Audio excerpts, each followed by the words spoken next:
नमस्कार।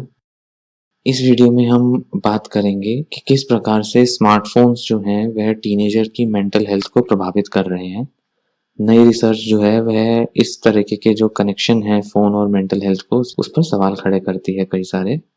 कितनी बार आपने सुना होगा कि स्क्रीन टाइम जो है मोबाइल पर वो आपके जो एडोलेसेंट बेटा या बेटी है उसके लिए उसकी मेंटल हेल्थ के लिए बहुत ही खराब है। एक साइकोलॉजिस्ट होने के नाते मैं अक्सर फैमिलीज़ में जब मैं उनसे डील करता हूँ या पेरेंट्स के साथ जब बात करता हूँ, तो मैं उनको अक्सर कहता हूँ कि जो स्क्रीन टाइम है थोड़ा बहुत, वो अच्छा है। मतलब इतना भी उसमें परेशान होने जैसा नहीं है कुछ। पर जो बहुत ज़्यादा टाइम जो देता है बच्चे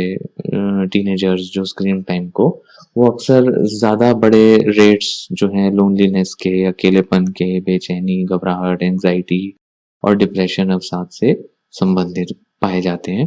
ये अभी तक का रिसर्च जो था वो यह बताता था और यही अक्सर आम तौर पे एक्सेप्ट भी किया जाता है और स्वाभाविक सी बात भी यही लगती है कि ज़्यादा स्क्रीन टाइम मतलब ज़्यादा मेंटल हेल्थ प्रॉब्लम्स होती हैं। पर एक नई स्टडी जो कि अभी पिछले कुछ दिनों में क्लिनिकल साइकोलॉजिकल साइंस जर्नल में छपी है, उसने इन आइडियाज़ पर काफ़ी सवाल खड़े किए हैं। इस स्टडी में 2000 एडोलेसेंट्स टीनेजर्स को स्टडी किया गया, सर्वे किया गया और उनमें से जो 388 जो थे उनको बहुत क्लोजली फॉलो किया। जिसमें उनका डे और नाइट दिन रात का जो स्क्रीन टाइम यूजेज था उसको ट्रैक किया गया और वो कितना उन्होंने टेक्स्ट किया, मैसेजेस भेजे, इस सबको ट्रैक किया उन्होंने। और ये जो जितने भी टीनेजर्स थे इनसे पूछा गया, इनको कहा गया कि अपने मेंटल हेल्थ के बारे में रिपोर्ट करें, मतलब किसी ऐप के थ्रू या लिख के या किसी और तरीके से, जैसे उन्होंने शोध किया 3 बार दिन में उसको रिपोर्ट करें अपनी मेंटल हेल्थ के बारे में। सो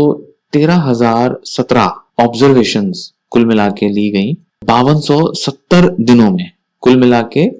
5270 दिनों की 13,017 ऑब्जर्वेशंस ली गई और जो स्टडी के शोध के जो ऑथर थे जिन्होंने ये रिसर्च की थी, उन्होंने देखा कि जो टीनेजर्स का, एडोलेसेंट्स का जो टेक्नोलॉजी यूजेज है, जितना ज्यादा वो टेक्नोलॉजी यूज करते हैं उससे उनकी मेंटल हेल्थ प्रॉब्लम्स का कुछ पता नहीं चला। उनका जो मेंटल हेल्थ था वो बिल्कुल भी अलग नहीं था उन बच्चों से या उन टीनेजर्स के मुकाबले जिन्होंने उनसे बहुत कम स्मार्टफोन जो थे वो यूज किए थे, या जिन दिनों में उन्होंने कम स्मार्टफोन यूज किया था और जिन दिनों में ज्यादा यूज किया था उनके मेंटल हेल्थ का कोई बड़ा फर्क नहीं देखा गया। यहाँ तक कि ऐसे एडोलेसेंट्स जो आइडेंटिफाई किए गए जिनके अंदर मेंटल हेल्थ प्रॉब्लम्स के रिस्क थे, जैसे कोई और वजहों से या उनका जो भी मेंटल हेल्थ स्टेटस उन्होंने जाना होगा, उसके आधार पर भी जब देखा गया कि टेक्नोलॉजी का क्या उस पर कुछ प्रभाव पड़ रहा है, क्या वे और ज्यादा डिस्टर्ब हो गए, क्या वो और ज्यादा परेशान देखे गए, तो ऐसा नहीं देखा गया। कोई भी ऐसा साइन, कोई भी ऐसा संकेत नहीं मिला रिसर्चर्स को कि ये कह सकें कि जो मेंटल हेल्थ प्रॉब्लम्स जो हैं वो ज्यादा बिगड़ जाती हैं क्योंकि एडोलेसेंट्स ज्यादा टेक्नोलॉजी, मोबाइल का, स्मार्टफोन का यूज कर रहे हैं। तो जो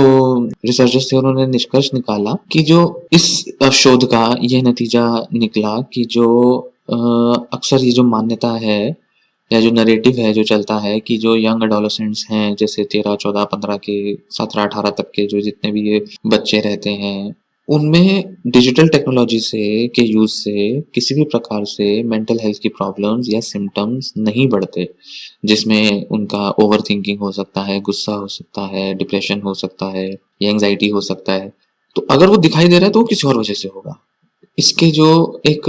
मेन ऑथर थे इस रिसर्च के, माइकलिन जेनसेन, जो कि असिस्टेंट प्रोफेसर हैं साइकोलॉजी के यूनिवर्सिटी ऑफ नॉर्थ कैरोलिना में, ग्रीन्सबोरो, उन्होंने कहा कि जो आमतौर पे जो मान्यता है, जो माना जाता है कि स्मार्टफोन और सोशल मीडिया जो है वो एडोलेसेंट्स की मेंटल हेल्थ का को बेकार कर रहे हैं, उनको खराब कर रहे हैं, जबकि हमने जो रिसर्च किया इतने सारे लोगों पर इतने इतने घंटों तक, उसके अंदर जितना वो टाइम स्पेंड कर रहे हैं या वो कितना ऑनलाइन क्या क्या एक्टिविटीज कर रहे हैं, उससे उनका कोई भी मेंटल हेल्थ प्रॉब्लम का रिस्क नहीं बढ़ा। यहाँ तक कि और भी ज्यादा चौंकाने की बात ये है कि इस रिसर्च से यह पता चला कि जो भी उनका जो स्क्रीन टाइम और उनकी जो मेंटल हेल्थ का जो एसोसिएशन है वो यहाँ तक कि पॉजिटिव हो सकता है, बहुत ही सकारात्मक उसके प्रभाव होते हैं इस एसोसिएशन के, जो स्क्रीन टाइम और उनका मेंटल हेल्थ का। क्योंकि इसको इस तरह से उन्होंने समझा जो रिसर्चर थे कि जब ये जो टीनेजर्स थे, जब ये कोई मैसेजेस भेजते थे, तो ये ज़्यादा बेहतर महसूस करते थे। तो टेक्स्टिंग जो है, वो उनको बेहतर महसूस कराने में ज़्यादा मददगार साबित होती थी। क्योंकि इसका जो कारण है वो ये कि वो कम्युनिकेट कर पा रहे हैं, दूसरे लोगों से बातचीत कर पा रहे हैं, उनके संपर्क में रह पा रहे हैं, उनके साथ कनेक्टेड हैं, उनके साथ जुड़ाव है उनका, जिससे उनकी मेंटल हेल्थ जो है वो बेटर होती है और वो अच्छा महसूस करते हैं। तो ये जो फाइंडिंग्स हैं, इनको अगर हम ध्यान से देखें तो कई सारे जो अभिभावक हैं, पेरेंट्स हैं, उनको इससे कुछ समझना चाहिए, ध्यान में रखना चाहिए कुछ बातें कि स्क्रीन टाइम को लेकर इतना बड़ा प्रॉब्लम घर में ना बनाया जाए। कई मायनों में स्क्रीन टाइम एडोलेसेंट्स की मेंटल हेल्थ के लिए बेहतर भी हो सकता है। इसी के साथ ये भी हमें थोड़ा समझना होगा कि इस रिसर्च ने क्या-क्या चीज़ें नहीं समझी, मतलब उन्होंने ध्यान नहीं दिया किन चीज़ों पर। बहुत से दूसरे सवाल हैं जो कि स्क्रीन टाइम के बारे में उठाए जाते हैं, जैसे कि जो ज़्यादा स्क्रीन टाइम जो है वो बच्चों की जो कम्युनिकेशन स्किल्स है, रोज़मर्रा की जो सोशल स्किल्स हैं उसको बहुत खराब कर देता है, या उनकी जो क्रिएटिविटी है वो खराब कर देता है। इन सब चीज़ों को स्टडी नहीं किया गया। इसकी जस्टिफिकेशन इस तरह से हम देख सकते हैं कि आप किसी भी कैफे या किसी भी रेस्टोरेंट में बैठे हों और आप देखें कि बहुत सारे जो यंग टीन गर्ल्स या बॉयज हैं जो भी अपना टेक्सटिंग में बिजी हैं, वे एक दूसरे से आई कांटेक्ट नहीं बना रहे होते, सारा टाइम उनका जो ध्यान है वो केवल मोबाइल पे होता है। तो कहीं ना कहीं हम कह सकते हैं कि उनकी जो सोशल स्किल्स, सोशल डेवलपमेंट जो है, सामाजिक विकास जो है वो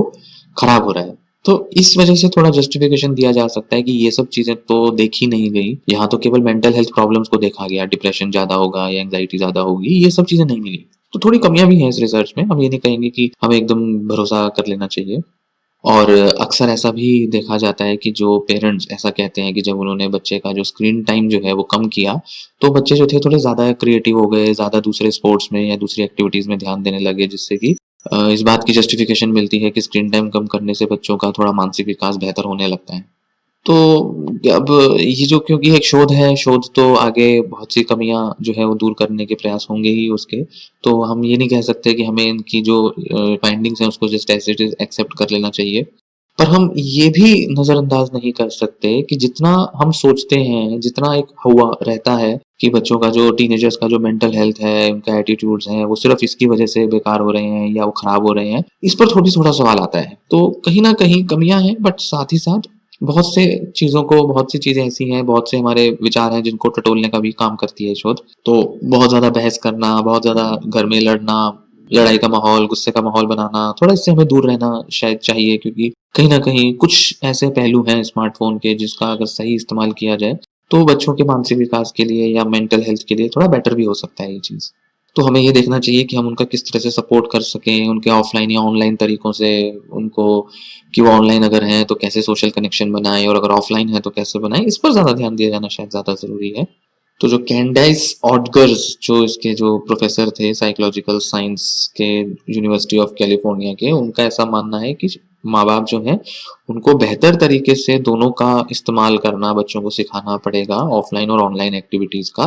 ताकि ऑनलाइन जो सोशल मीडिया, सोशल कनेक्शंस हैं, वो उनके लिए बेहतर हो सकते हैं। तो क्यों ना कई बार बच्चों को,